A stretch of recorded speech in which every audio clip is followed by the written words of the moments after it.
भजन होय न गोपाला, तो क्या भूखे पेट प्रेम हो सकता है? क्या भूखे पेट शादीशुदा जिंदगी खुशहाल हो सकती है? पेट भूखा न रहे इसके लिए काम यानी कि नौकरी चाहिए। आप चौंकिए नहीं, हम पहली नहीं बुझा रहे हैं, बल्कि 23 मई को सिनेमाघर में रिलीज हुई निर्माता दिनेश विजन की नई फिल्म भूल चूक माफ की रिव्यू करने जा रहे हैं। हम फिल्म को लेकर आगे चर्चा करें उससे पहले वही पुरानी बात, अगर आपने अभी तक फिल्मी संगम चैनल को सब्सक्राइब न किया हो तो कर लीजिए और नोटिफिकेशन बेल भी दबा दीजिए, जिससे हम जब भी नया वीडियो डालें आप तक पहुंचता रहे। अब सवाल यह है कि आपको फिल्म भूल चूक माफ को देखने के लिए अपनी जेब ढीली करनी चाहिए या नहीं करनी चाहिए, इसे सही ढंग से समझना होगा, तो कृपया अंत तक इस वीडियो को जरूर देखें। पहली बार फिल्म निर्देशन में उतरे करण शर्मा ने पहली फिल्म में science fiction, comedy, time loop, नौकरी, भगवान शिव से मंगत मानने व उसे पूरा करने तक के कई झमेलों को ऐसा निचोड़ा है कि फिल्म खत्म होते होते दर्शक सोचने लगता है कि इस फिल्म को OTT पर ही रिलीज करना ठीक रहता। देखिए, प्रेम विवाह हो या अरेंज मैरिज हो, शादी के बाद जीवन की गाड़ी आगे बढ़ाने के लिए नौकरी तो चाहिए, पर वर्तमान समय में भारत में कहा जाता है कि छोकरी मिल जाएगी नौकरी नहीं। तो नौकरी के मूल मुद्दे पर यानी कि बेरोजगारी को लेकर, वह भी सरकारी नौकरी के मूल मुद्दे पर निर्माता दिनेश विजन और निर्देशक करण शर्मा की फिल्म, जिसे उन्होंने साइंस कॉमेडी फिक्शन फिल्म का नाम दिया है, भूल चूक माफ लेकर आए हैं। सभी जानते हैं कि यह फिल्म पहले 9 मई को रिलीज होने वाली थी सिनेमाघरों में, पर 8 मई को दिनेश विजन ने अचानक इसे सिनेमाघर के बजाय सीधे OTT प्लेटफॉर्म पर रिलीज करने की बात कही थी और तब 16 मई को यह फिल्म OTT प्लेटफॉर्म अमेजॉन पर आनी थी। पर पता नहीं क्या हुआ, PVR और आइनॉक्स सिनेमा के मालिक अदालत पहुंच गए और मामला फिर जब सुलझा तो 23 तारीख को यानी कि 23 मई आज यह फिल्म सिनेमाघरों में पहुंची है। अब शायद PVR वाले भी पछता रहे होंगे, क्योंकि इस फिल्म को सिनेमाघर में रिलीज होने से PVR को भी कोई फायदा नहीं बल्कि नुकसान ही हुआ है। और यह बात इसलिए अब उन्हें लग रहा होगा कि हमने क्यों गलती की कि इस फिल्म को जिद की कि इसे सिनेमाघर में रिलीज किया जाना चाहिए, क्योंकि सबसे बड़ा सच है कि करण शर्मा की फिल्म भूल चूक माफ चू चू का मुरब्बा के अलावा कुछ नहीं है। काश लेखक और निर्देशक को देश, आज के नवयुवकों और नौकरी की समस्या जो है उसकी समझ होती तो वह इस पर एक कालजयी और बेहतरीन फिल्म बना सकते थे। पर इन लोगों ने तो दर्शक को मूर्ख समझ रखा है। वह समझते हैं दर्शक इतना मूर्ख है कि जिसे चाहे जो परोस दो, दर्शक अपनी गाढ़ी कमाई को इनकी मूर्खतापूर्ण सोच पर न्यौछावर कर देगा। दर्शक को मूर्ख समझने वाले इस फिल्म के निर्माता, निर्देशक और कलाकार ने फिल्म की कहानी का केंद्र बिंदु टाइम लूप, एक ही घटना या दिन को बार बार दोहरा कर समय चक्र में फंस जाना कहा जाता है जिसे रखा है, और जिस पर लूप लपेटा दोबारा सहित कई असफल फिल्में बनी जिनमें तापसी पन्नू अभिनय कर चुकी हैं और उनका करियर चौपट हुआ इसी तरह की फिल्मों के कारण। इतना ही नहीं, एक वेब सीरीज 11-11 भी बन चुकी है जिसे लोगों ने पसंद नहीं किया था। अब ऐसे में आप खुद सोच लीजिए कि भूल चूक माफ का तो भगवान ही मालिक।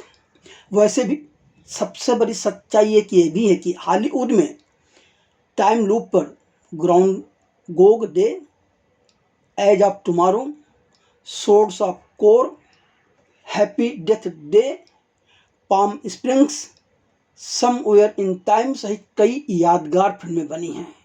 पर इन हॉलीवुड फिल्मों की तरह भूल चूक माफ भी अच्छी फिल्म होगी इसकी कल्पना भी मत कीजिएगा। मज़ेदार बात यह है कि इस तरह की मूर्खतापूर्ण फिल्म बनाने के लिए उत्तर प्रदेश सरकार यानी कि फिल्म बंधु ने पैसा भी दे दिया है सब्सिडी के तौर पर। तो सारा मसला यह हो गया है कि सैया भाई कोतवाल तो फिर दर काहेगा। जी हाँ, फिल्म का निर्माण दिनेश विजन और अमेजॉन प्राइम वीडियो ने मिलकर किया है। ऊपर से फिल्म बंधु ने भी सब्सिडी के नाम पर धनराशि दे दी है। तो इसमें दिनेश विजन की जेब से क्या किया? वह तो सिर्फ निर्माता हैं, उनके तो 5 उंगलियां घी में हैं। अब नुकसान किसका है? दर्शक का, जो अपनी गाड़ी कमाई खर्च करके फिल्म देखेगा और सिरदर्द अलग से मोल लेगा। लेकिन दर्शक की फिक्र किसे है? यह सिनेमा है, व्यापार है, और सबको अपने अपने ढंग से व्यापार करना है। और उस व्यापार के लिए लोग वैसे भी कहा गया कि प्यार और व्यापार में सब कुछ जायज़ है। चलिए अब हम आपको बता दें कि 2 घंटे 1 मिनट की अवधि वाली फिल्म भूल चूक माफ की कहानी क्या है। देखिए, फिल्म की कहानी शुरू होती है वाराणसी में रहने वाले बेरोजगार युवक रंजन तिवारी, जिस किरदार में राजकुमार राव हैं, और चुलबुली स्वतंत्र ख्यालों की यूटी तितली मिश्रा, जिस किरदार में वामिका गब्बी हैं, की प्रेम कहानी से। यह दोनों घर से भागकर जा रहे हैं। जिस टेम्पो में जा रहे हैं वह पता चलता है कि रंजन तिवारी ने अपनी माँ का टेम्पो चुराया हुआ है। अचानक रास्ते में तितली का मन बदल जाता है और वह भागने से इनकार कर देती है। मामला पुलिस स्टेशन तक पहुंच जाता है। पुलिस स्टेशन में पुलिस इंस्पेक्टर पांडे दोनों के परिवार वालों को बुलाते हैं। रंजन के पिता रघुनाथ, जिससे रघुवीर यादव ने अपने अभिनय से संवारा है, और उनकी माता रामावती, जिस किरदार में सीमा पाहुआ हैं। तो वहीं तितली के पिता, जिस किरदार में जाकिर हुसैन है, वह उनकी माता जी भी पुलिस स्टेशन पहुंच जाते हैं। काफ़ी नोक झोंक के बाद तय होता है कि अगर 2 माह के अंदर रंजन को सरकारी नौकरी मिल जाएगी तो तितली का विवाह उनके साथ होगा। अब सरकारी नौकरी मिलना कितना आसान है यह तो आप सभी जानते हैं, पर नई नवेली 21वीं सदी की बेटी है और उसके पिता है जिन्हें लगता है 2 महीने में सरकारी नौकरी मिल जाएगी, वह भी वाराणसी में रहते हुए। खैर, अब शादी करने में तो काम ढूंढने की बजाय भगवान का सहारा सबसे पहले आता है। तो रंजन भी शिव मंदिर जाकर मन्नत मान लेते हैं कि उसकी मनोकामना पूर्ण होने पर वह एक परोपकारी काम करेगा। साथ ही अपने मामा और दोस्तों के कहने पर भगवान दास, जिस किरदार में संजय मिश्रा हैं, से मिलने भी जाता है। भगवान दास बताते हैं कि वह उसे सिंचाई विभाग में नौकरी दिला देंगे, जिसकी 15 लोगों की लिस्ट निकली है, उसमें से एक नाम हटवा कर उनका नाम जुड़वा दिया जाएगा। इसके लिए 2 लाख एडवांस और 6 लाख बकाया देना पड़ेगा। रंजन भगवान दास की मदद से सिंचाई विभाग में नौकरी पा जाते हैं। भगवान दास को जो रकम देनी है उसका इंतजाम तितली कर देती है। 30 तारीख को शादी होनी है। माह का अता पता नहीं है, उसका कहीं कोई जिक्र ही नहीं है पूरी फिल्म में कि किस माह की 30 तारीख को, सिर्फ 30 तारीख है। बहरहाल दोनों घरों में शादी की तैयारियां जोर शोर से शुरू हो जाती हैं। हल्दी की रस्म के बाद जब रंजन अगले दिन सोकर उठता है तो उसे दोबारा हल्दी की रस्म के लिए बुलाया जाता है। वह चकरा जाता है। अब उसके बाद 29 तारीख की हल्दी की रस्म होती रहती है और शादी की 30 तारीख आ ही नहीं रही है। इस टाइम लूप से निकलने के लिए रंजन परेशान हो जाता है। तब उसे याद आता है कि उसने जो भगवान शिव से मन्नत मांगी थी उसे अब उस अधूरी मन्नत को पूरा करना चाहिए, मगर समय के चक से निकल नहीं पाता है, क्योंकि वह जिस ढंग से मन्नत पूरी करा वह तो है ही नहीं, क्योंकि उसने परोपकार की बात की थी, अच्छे काम करने की बात की थी मन्नत में। हताश रंजन आत्महत्या करने की बात सोचने लगता है, मगर तभी उसे पता चलता है कि रंजन ने भगवान दास को 2 लाख रुपए देकर हामिद अंसारी का नाम कटवा कर नौकरी पाई थी। अब सवाल उठता है कि रंजन क्या करेगा। क्या रंजन वापस हामिद अंसारी को उसकी नौकरी दिलवा कर खुद बेरोजगार हो जाएगा? क्या रंजन टाइम लूप से निकल पाएगा? खैर, अब एक दिन नाटकीय घटनाक्रम घटता है, क्योंकि बारात लेके ये उसके घर पहुंच चुके हैं तितली के, और वहाँ सारा मामला जब खुलता है कि भाई भगवान दास तो रंजन दास तो बेरोजगार हो गए, तो भाई तितली के पिता शादी से हाथ खींच लेते हैं। पर मगर तभी वहाँ भगवान दास भी आ जाते हैं और फिर नौकरी इंसानियत को लेकर अपना लंबा चौड़ा आख्यान देते हैं। उस आख्यान को सुनने के बाद रंजन और तितली का विवाह हो ही जाता है। अब सवाल यह है कि फिल्म भूल चूक माफ के पॉजिटिव और नेगेटिव पॉइंट क्या हैं? क्या इसे देखने के लिए सिनेमाघर जाना चाहिए या नहीं जाना चाहिए? भाई देखिए, ऐसा है कि इससे समझने के लिए आप पूरी ध्यान से वीडियो के अगले भाग को सुन लीजिए। सरकारी सब्सिडी लेकर सेकुलरिज्म का पैबंद लगाने वाली फिल्म भूल चूक माफ देखकर एक भी दृश्य में यह एहसास नहीं होता कि इस फिल्म के निर्माता या लेखक या निर्देशक को वाराणसी की संस्कृति, रहन सहन आदि के बारे में कुछ भी पता है। फिल्म की कहानी व पटकथा बहुत कमजोर है। फिल्म में कुछ भी नयापन नहीं है। यहाँ तक कि रंजन तिवारी और तितली मिश्रा के बीच जो प्रेम है, जो प्रेम कहानी है, वह भी ठीक से चित्रित नहीं किया जा सका। अब आप सोचिए, माना कि फिल्म में साफ सुथरी कॉमेडी है, मगर चुटकुलेपन की कमी है। टाइम लूप जैसा विषय नया है, मगर क्यों है इस फिल्म में, उसको क्यों रखा गया, इसका कोई ठोस स्पष्टीकरण और औचित्य नहीं है।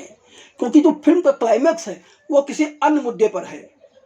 तो फिर यह पहले फिल्म के इंटरवल से पहले से टाइम लूप की बात क्यों हो गई?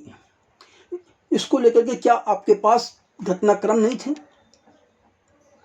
सच तो यही है, इंटरवल तक फिल्म काफ़ी धीमी गति से चलती है और इंटरवल के बाद इस फिल्म में तेजी आती है और कहानी रोमांटिक कॉमेडी से बदलकर बेरोजगारी, सामाजिक जिम्मेदारी और आत्म मन चिंतन जैसे मुद्दों की तरफ बढ़ती है। बात फिल्म की ये भी होने लगती है कि आप अपना स्वार्थ देखेंगे या इंसानियत को ध्यान देंगे। मतलब बहुत कुछ है फिल्म में, कीजिए इतनी चीज़ें डाल दी गई हैं, इतने रिश्ते, इतने किरदार भर दिए गए हैं कि आप माने कि दर्शक कंफ्यूज हो जाता है कि आखिर ये चल क्या रहा है, सच क्या, हम किसे क्या समझें। फिल्म में राजकुमार राव कई जगह बकैती शब्द का उच्चारण करते हैं। अब लेखक और निर्देशक करण शर्मा को पता ही नहीं है कि बकैती का मतलब दबंगई के आसपास वाले इलाके से है। अनावश्यक बातें करने को बकैती नहीं, बकबक करना कहते हैं। लेकिन यह सब जानने के लिए मुंबई के आलीशान मकानों की चारदीवारी से निकलकर कुछ दिन वाराणसी या अन्य छोटे शहरों में जाकर रहना पड़ेगा। दूसरी बात, वाराणसी के बारे में कहा जाता है कि एक इंसान दूसरे इंसान की आंख से काजल चुरा ले तो भी पता नहीं चलेगा। और हाँ, यहाँ हमारी हीरोइन तितली इतनी मूर्ख है कि अपनी माँ के जेवर गिरवी पे रखकर अपने प्रेमी के लिए नौकरी मिल जाए इसके लिए घूस देती है ना। मजेदार बात, सोचते जाइए आप क्या क्या है। दूसरी बात,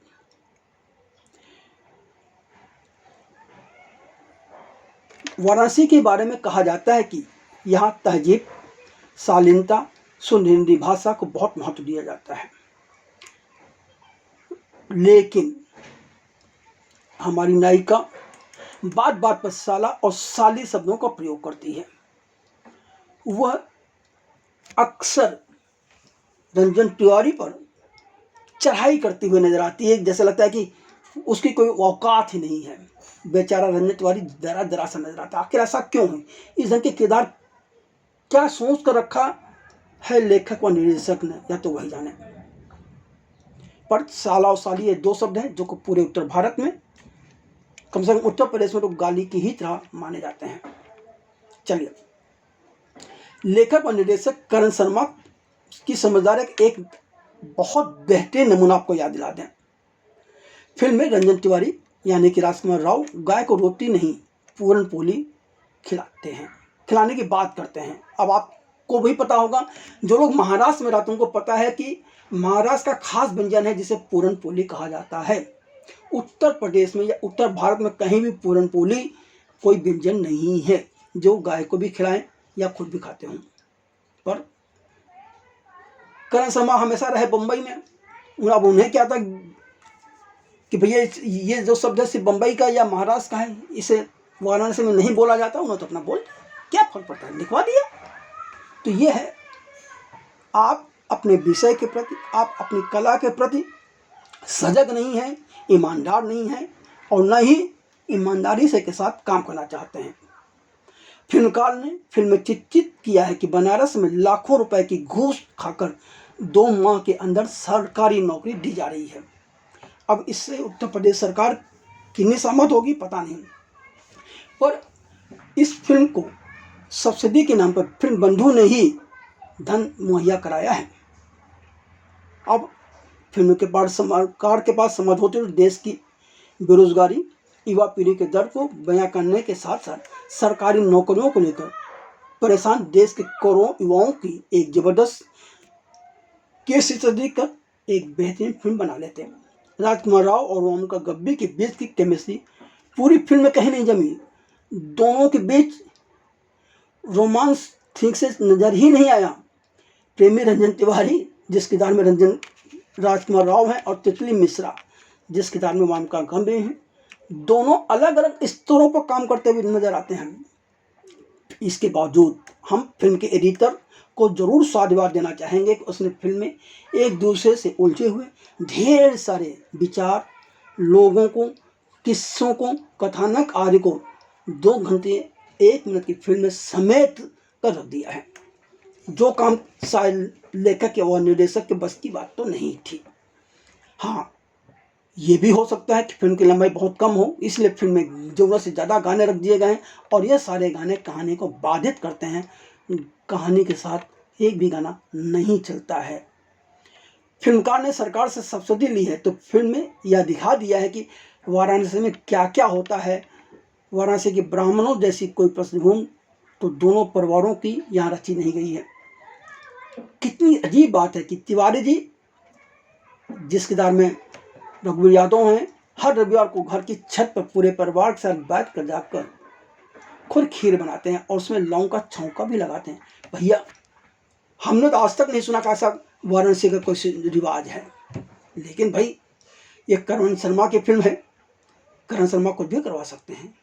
वो भी फिर पहली फिल्म है तो नई चीज़ लोगों को सिखा रहे होंगे। हाँ, ये हो सकता है कि अब इस फिल्म को देखने में वाराणसी के सभी ब्राह्मण को याद आ जाए कि उन्हें हर रविवार की शाम रात में अपने घर के छत पर जाकर खीर पकाना चाहिए। पूरी फिल्म देखकर यह एहसास होता है कि मुश्किल से एक दिन इसे वाराणसी में फिल्माया गया हो। बाकी सारे दृश्य ऊपरी कैमरे से यानी कि ड्रोन से लिए गए हैं और मुंबई में सेट लगा कर इसे फिल्माया गया है। इसलिए भी फिल्म देखते समय वाराणसी का एहसास नहीं होता है। फिल्म के क्लाइमैक्स में संजय मिश्रा का आख्यान भी यह साबित करता है कि लेखक और निर्देशक दोनों दर्शकों को निरा सिरे का मूर्ख समझते हैं, क्योंकि जो बातें संजय मिश्रा अपने आख्यान में बकबक करते हैं वह सारी बातें फिल्म के दृश्य पहले ही दर्शकों को समझा चुके थे। फिर भी उसकी ज़रूरत महसूस करना मतलब दर्शकों का मूर्ख समझते हैं। अब सवाल यह है कि इस फिल्म के कलाकारों ने क्या किया है।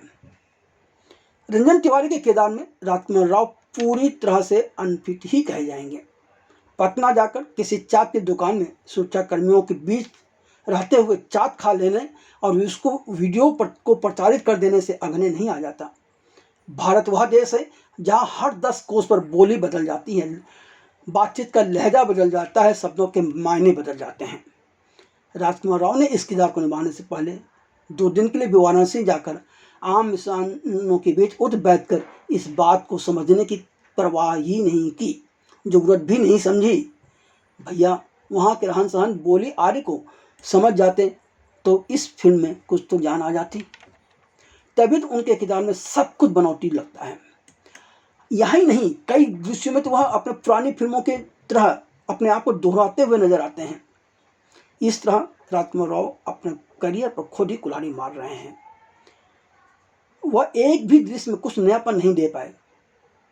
जहाँ तक वामका गब्बी का सवाल है, जिन्होंने तितली मिश्रा का किरदार निभाया है, तो वामका गब्बी एक बेहतरीन अदाकारा है, इसमें कोई दो राय नहीं है।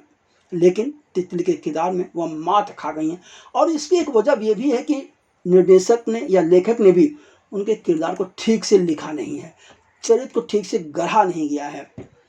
दूसरी बात, राजकुमार राव की तरफ उनका गब्बर की भी बोली या लहजे में वाराणसी की भाषा का पुट नहीं है, और इसका दोष सिर्फ लेखक या निर्देशक को डालकर वह बरी नहीं हो सकती, क्योंकि जिस किरदार को वह निभा रही हैं उसके साथ न्याय करना उनकी जिम्मेदारी है। इसके लिए बतौर कलाकार उन्हें कुछ तो होमवर्क करना चाहिए था। हाँ, उनका गब्बर कई दृश्यों में खूबसूरत जरूर नजर आई हैं। रंजन तिवारी की माता के किरदार में सीमा पाहवा जरूर अपने अभिनय की छाप छोड़ जाती हैं। रंजन तिवारी के पिता के किरदार में रघु यादव कई दृश्यों में अपने आप को दोहराते हुए नजर आते हैं। विनीत कुमार सिंह के हिस्से करने को कुछ आया ही नहीं। कुल मिलाकर हम तो यही कहेंगे कि इस फिल्म को थिएटर के बजाय OTT पर रिलीज करने का निर्णय सही था। कम से कम दर्शकों को राहत होती, उनके गाड़ी कमाई बर्बाद न होती। अगर आपने यह वीडियो देख लिया है तो आप अपनी राय जरूर दें कि आप फिल्म भूल चूक माफ को देखने जाने वाले हैं या नहीं, और अगर आपने यह फिल्म देख ली है तो आपको फिल्म कैसी लगी वह भी लिखकर हमें ज़रूर बताएं।